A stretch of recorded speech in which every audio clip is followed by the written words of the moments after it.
ብዙዎቻችሁ ህይወታችን ለመቀየር ብዙ ሪዞሉሽን ታወጣላችሁ። ከነገ ጀምሮ ለ2 ሰዓት ስፖርት ሰራለው፣ መጽሐፍ አነባለው፣ የሆነ ነገር ለማመዳለው ብላችሁ እቅድ ታወጣላችሁ። እስኪ ስንቶቻችሁ ናችሁ ከአንድ ሳምንት በላይ ይሄዳችሁ? ዛሬ የምነግራችሁ ስለ የ1% ህግ ወይም ደግሞ ትናንሽ ልምዶች የሚለውን ነው።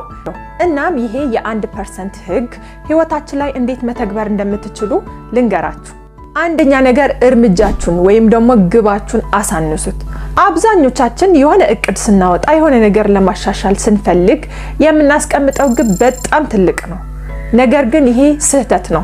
ለምሳሌ አንድ ስፖርት መስራት የሚፈልግ ሰው በቀን 10 ኪሎ ሜትር እሮጣለሁ ብሎ እቅድ ከሚያወጣ ነገ ጧት ተነስቼ ጫማውን አዘጋጅቶ ጫማዬን አስራለሁ ብሎ እቅድ ቢያወጣ ይመከራል። ምክንያቱም ጫማውን ካሰረ በኋላ ለመሮጥ ሰውነቱን አይሰለችም። መሮጥ ግዴታው ነው።